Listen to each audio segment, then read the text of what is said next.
ನೋಡಿ, ರೇವಣ್ಣ ಬಿಡುಗಡೆಯಾಗಿದ್ದಾರೆ. ಆದರೆ ಇದೆಲ್ಲವೂ ಆಗಿರೋದು ಪ್ರಜ್ವಲ್ ರೇವಣ್ಣ ಕಾರಣಕ್ಕೆ.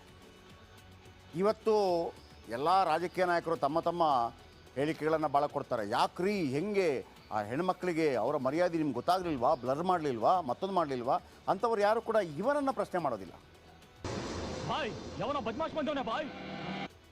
ಇವನಿಗಿರಲಿಲ್ವ ಅದು 33 ವರ್ಷದವನಿಗೆ ಫಸ್ಟ್ ಟೈಮ್ MP ಆದ 28ನೇ ವಯಸ್ಸಲ್ಲಿ. ಆದರೆ ಒಂದು ವೀಕ್ಷಕರೇ, ಏನೇ ಆಗಲಿ ಈತನಿಗೆ ಮಾತ್ರ ಶಿಕ್ಷೆ ಆಗಲಿ.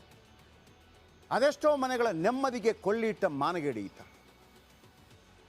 ಹಾಸನದಲ್ಲಿ ಪ್ರಜ್ವಲ್ ರೇವಣ್ಣ ಮಾಡಿದ ಪಾತಕಗಳೆಷ್ಟು? ಹಲವು ಸಂತ್ರಸ್ತೆಯರ ಮನೆಗಳೇ ಮುರಿದೋಗಿದೆಯಂತೆ. ಈಗ ಯಾರು ಬಿಟ್ಟರು ಹೊರಗೆ ಅಂತ ಕೇಳ್ತಿರಲ್ಲ, ಯಾರು ಅದನ್ನು ಶೂಟ್ ಮಾಡೋಕೆ ಇವನಿಗೆ ಯಾವನು ಹೇಳಿದ್ದು? ಏತ್ಲಾಂಡಿಗೆ ತಪ್ಪು ಕೆಲಸನ ಅವ್ನು ಮಾಡಿದ ಹಲ್ಕ ಕೆಲಸ ಹೇಳ್ತಾ ಹೋದ್ರೆ ಬಂಡೆ ಕಲ್ಲು ಸಿಡಿದು ಚೂರ್ ಚೂರ ಬಿಡುತ್ತೆ ಅಂತ ತರ್ಲೆ ನನ್ನ ಮಗ, ಲೋಫರ್ ನನ್ನ ಮಗ, ಪಾಪಿ ನನ್ನ ಮಗ, ಕಚ ನನ್ನ ಮಗ. ಅದು ಯಾರಿಗೆ? ಯಾರು? ಇವನ್ದೇ ವೋಟರ್ಸ್. ಸಂತ್ರಸ್ತೆ, ಅವರ ಮಕ್ಕಳ ಭವಿಷ್ಯ ತಲೆ ಎತ್ತಿ ಓಡಾಡೋ ಸ್ಥಿತಿಯಲ್ಲೂ ಕೂಡ ಇಲ್ಲ ಸಂತ್ರಸ್ತೆಯರು. ಯಾರ ಕಾರಣ? ಇವನಲ್ವಾ? ಇವನಿಗೇನು ಅಂತ ಅಂತ ಅಂತ ಅಂತ ಕೆರತೆಗಳೇನು ಶೂಟ್ ಮಾಡ್ಕೊಳ್ಳುವಂಥದ್ದು? ಹೊರಗಿನವರು ಯಾಕೆ ಇದೀಗ ಕುಟುಂಬಸ್ಥರೇ ಅಣಕಿಸ್ತಾ ಇದ್ದಾರೆ ಈತನನ್ನು. ಇನ್ನು ಕೆಲಸಕ್ಕೆ ಹೋಗಿ ಬರುವಂಥ ಸಂತ್ರಸ್ತೆಯರ ಕತೆ ಹೇಳತ್ತಿರೋದಂತೆ.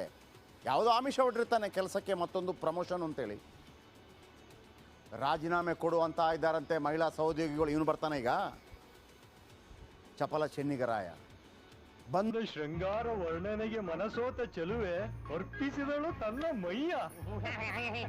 ಚೆಲುವದ ರಸ ರಸಧಾರೆಯಾಗಿ ಹರಿದ ಮೇಲೆ ಚೆಲುವ ಚೆನ್ನಿಗನೇ ಮಾಯ. ಬಂಧು ಬಳಗದವರು ಮಾತನಾಡುವುದನ್ನು ನಿಲ್ಲಿಸಿದ್ದಾರೆ ಬಿಕಾಸ್ ಆಫ್ ಪ್ರಜ್ವಲ್ ರೇವಣ್ಣ. ಕಾರ್ಯಕ್ರಮಗಳಿಗೆ ಆಹ್ವಾನ ನೀಡುವುದನ್ನು ನಿಲ್ಲಿಸಿದ್ದಾರೆ ಬಿಕಾಸ್ ಆಫ್ ಪ್ರಜ್ವಲ್ ರೇವಣ್ಣ. ಪ್ರಜ್ವಲ್ಗೆ ಸಹಕರಿಸಿದ್ದಾರೆ ಎಂಬ ಕಳಂಕ ಅಡ್ಡಿಸಿಕೊಂಡಿದ್ದಾರೆ ಬಿಕಾಸ್ ಆಫ್ ಪ್ರಜ್ವಲ್ ರೇವಣ್ಣ. ಕಳಂಕ ತೊಡೆದು ಮುಖ್ಯವಾಹಿನಿಗೆ ಬರುವುದು ಕನಸಾಗಿದೆ ಬಿಕಾಸ್ ಆಫ್ ಪ್ರಜ್ವಲ್ ರೇವಣ್ಣ. ದೌರ್ಜನ್ಯಕ್ಕೆ ಒಳಗಾದವರ ಪಟ್ಟಿಯಲ್ಲಿ ವಿದ್ಯಾರ್ಥಿನಿಯರು ಕೂಡ ಇದ್ದಾರೆ. ಇವಂದೇ ವೋಟರ್ಸ್. ಎಲ್ಲರನ್ನ ಮುಕ್ಕಿ ತಿಂದಿದ್ದಾನೆ. 3 ವಿದ್ಯಾರ್ಥಿನಿಯರು ಓದು ನಿಲ್ಲಿಸಿದ್ದಾರಂತೆ. ಪ್ರಜ್ವಲ್ನಿಂದ ಕೆಲವು ನಿಶ್ಚಿತಾರ್ಥಗಳು ಮುರಿದು ಬಿದ್ದಿವೆ ಅಂತೆ. ವಿಡಿಯೋಗಳಲ್ಲಿ ಮಹಿಳೆಯರ ಗುರುತು ಮರೆಮಾಚಿಲ್ಲ. ಇವನಿಗೆ ಮರೆಮಾಚಬಹುದಿತ್ತಲ್ಲ. ಚಿಕ್ಕ ಪ್ರಾಯದ ವಯಸ್ಸಾದ ಮಹಿಳೆಯರ ದೃಶ್ಯ ಹರಿದಾಡ್ತಾ ಇದೆ. ಬಹುತೇಕ ಸಂತ್ರಸ್ತೆಯರು ಹಾಸನದಲ್ಲಿ ಪರಿಚಿತರು. ಇವನ ವೋಟರ್ಸ್, ದೇವೇಗೌಡರ ವೋಟರ್ಸ್. ಒಂದು ಕಾಲದಲ್ಲಿ ರಾಜಕೀಯ ಕಾರ್ಯಕರ್ತೆಯರು ಇವನಿಗಾಗಿ ಕೆಲಸ ಮಾಡಿದಂಥವರನ್ನು ಬಿಡಲಿಲ್ಲ ಈತ. ಮನೆ ಕೆಲಸದವರನ್ನು ಬಿಡಲಿಲ್ಲ ಈತ. ಅಧಿಕಾರಿಗಳನ್ನು ಬಿಡಲಿಲ್ಲ. ಅದರಲ್ಲಿ ವೃತ್ತಿಪರರು ಇದ್ದಾರೆ. ಯಾವುದೊಬ್ಬ ನಾಯಕರು ಕೂಡ ಅವನಿಗೆ ತಕ್ಕ ಶಿಕ್ಷೆ ಆಗಲಿ ಅಂತ ಮಾತಾಡೋದೇ ಇಲ್ಲ. ಅದು ಏನು ತಪ್ಪು ಮಾಡಿದ್ದೇನೆ ಶಿಕ್ಷೆ ಆಗಲಿ. ಹರಿಬಿಟ್ಟವರು ಯಾರು? ರೆಕಾರ್ಡ್ ಮಾಡಿದವ್ರು ಯಾರು?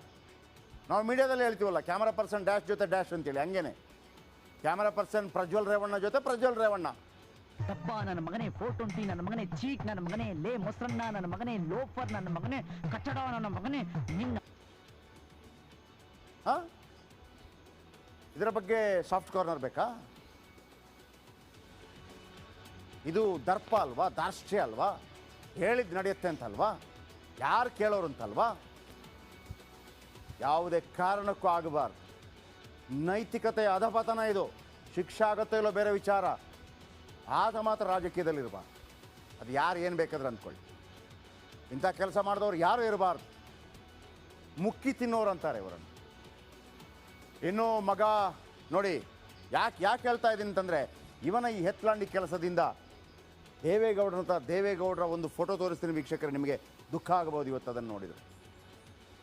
ನೀವು 91 ವರ್ಷ ಆಯ್ತು, ಯಾವತ್ತೂ ಅವರನ್ನು ಈ ರೀತಿ ನೋಡಿರಲಿಕ್ಕಿಲ್ಲ. ಮಗೇಶ್ ರೇವಣ್ಣ ಬಂಧನ ಆ್ಯಂಡ್ ರಿಲೀಸ್. ಟಿಡಿ ಕೇಸ್ನಲ್ಲಿ ಮೊಮ್ಮಕ್ಕ ಕುಟುಂಬದ ಸ್ಥಿತಿ ಕಂಡು ದೇವೇಗೌಡರು ಮರುಕ ಪಡ್ತಾ ಇದ್ದಾರೆ. ಈ ರೀತಿ ಅವತಾರದಲ್ಲಿ ದೊಡ್ಡ ಗೌಡ್ರನ್ನ ಯಾರು ಎಂದೂ ನೋಡಿಲ್ಲ. ಗಡ್ಡ ಬಿಟ್ಟಿದ್ದಾರೆ ದೇವೇಗೌಡರು. ಮೊದಲ ಬಾರಿಗೆ ಕ್ಲೀನ್ ಶೇವ್ ಮಾಡಿರುವಂಥ ದೇವೇಗೌಡರು ಗಡ್ಡ ಬಿಟ್ಟಿದ್ದಾರೆ. ಯಾರಿಗಾದ್ರೂ ಅವ್ರನ್ನ ಈ ರೀತಿ ನೋಡೋಕ್ಕಾಗತ್ತೇನ್ರಿ? ಹಾಂ